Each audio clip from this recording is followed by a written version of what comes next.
Привіт! Я вивчала українську за 3 роками. Перша частина це розмова про процес з вивчення, і друга частина цікаві і пригоди. Один під час вивчення. Я маю цей текст знання, що розказати, щоб не говорити оф-топ. Я почала вивчити українську мову в 3 листопаді 2022 року. Я пам'ятаю той день, як зараз. Я починала, тому що я мала почуття, що мені варто вивчити цю мову від Бога. Я робила мої Duolingo уроки для німецької і думала, мабуть, варто мені вивчати іншу мову і бачити, що це є.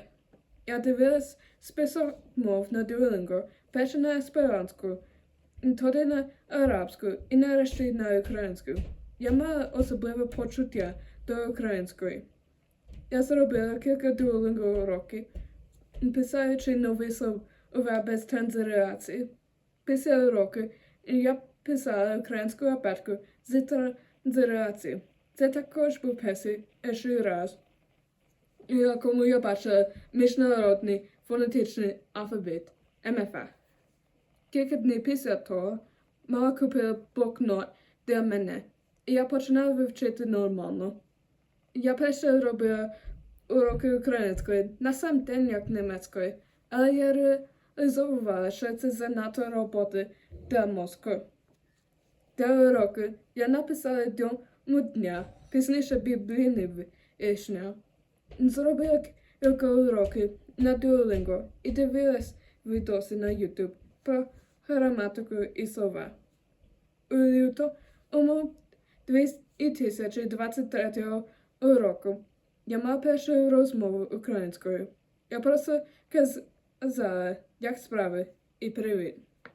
І червні того я робила ознавчання мов за цим місяцем. Після паузи я дивилась відео на YouTube для носіїв і користала програми Language Reactor для швидшого перекладу слів замість Google Перекладач чи Deeper Перекладач. За Language Reactor були двомовні субтитри і перекладач, коли ти кликнеш слова. Іноді я писала речення, у яких були нові слова. Іноді я також просто дивилась відоси без перекладу слів. Час від часу я слухала подкаст Ukrainian Lessons. Я рідко читала блоги.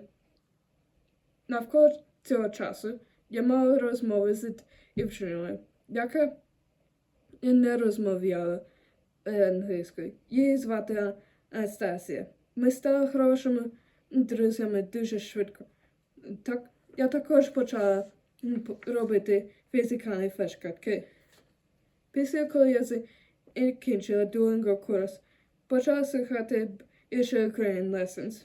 Я слухала до 4-го сезону і дивилась відоси, які були на саму тему. Коли мені було на 4-й сезон, близько 8 місяців тому, я починала користати тлумачні слова замість перекладу слів. Я перше користала словник.ua, але я зараз користую веб-сайт Horog, тому що веб-сайт виглядає гарніше, ніж словник.ua. У березні цього року я починала спробувати читати книги з Анастасією. Я запланувала лист і були надто нових слів. Анастасія запланувала гірчичне зерно. І були надто нових слів. Нарешті ми спробували «Маленький принц», а ця книга мала також надто нових слів. Вимовлення теж було дуже важко. У той час я не мала мотивації для вивчення мов. Цей час був негарним у цьому способі та в інших. Я займала паузу у травні і у червні. Іноді я навчала українську з днем чи 2. Коли я хотіла б увольнитися навчати українською, я слухала пісні від гурту music та Room for More. Я також дивилась відоси від каналу Aquaria Crane. Ці речі дали мотивацію повернутися навчати.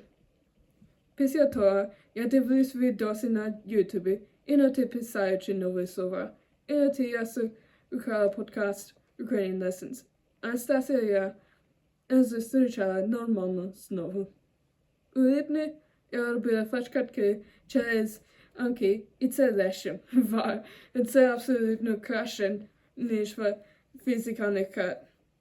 Зараз я почав біблійні віршня, читаю книги, як іноземці козака рятував, але писаючи нові слова, дивлюсь відео на Ютубі для носіїв, говорю з Анастасією і роблю флешкартки Анки.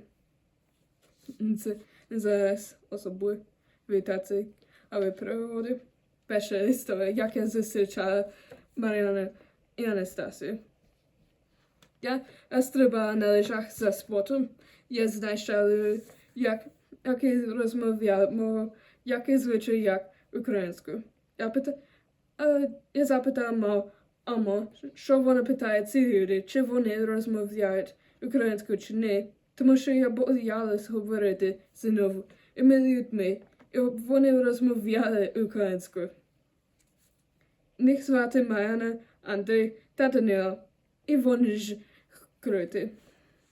Для мене це дуже смішно, тому що я зупинила німецький уроки з вчителькою, щоб могти стрибати на лижах. Пізніше, у квітні 2024 року, я хотіла розмовне одне, і Мар'яна мала час. Я питала Мар'яну, чи вона має родину, і що з ним можна говорити. Мар'яна рекомендувала Анастасію, племінницю Андрія, а ми стали друзями вже швидко. Друга історія, борщ, який подорожував далеко. І це епні 2022 року я хотіла готувати борщ для її першої День Незалежності України. Була проблема в тому, що ми їхали у аквапарк в тому дні і були в будинку бабусі. Перед ми їхали до будинку у бабусі, я готувала борщ. Я брала цей борщ, щоб їсти на День Незалежності України. Цей борщ подорожував близько 500 кілометрів. Крім того, я також чула українську в аквапарку. Третя історія. Ми то освіт на стрім українського ютубера.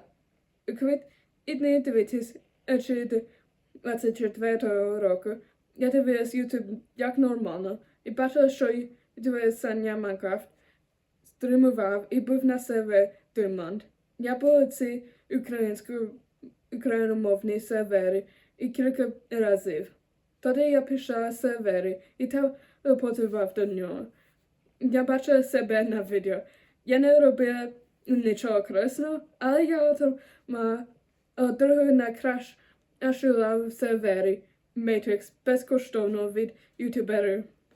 І я дякував нього і він лишив сервер трохи пізніше після того. Фінальна історія занадто втомленою. Після я стрибала на лижах з темним. Мар'яна запитала, як справи. Я дуже втомилася, я забула втомитися українською. Але я пам'ятала це слово англійською і німецькою. Це все.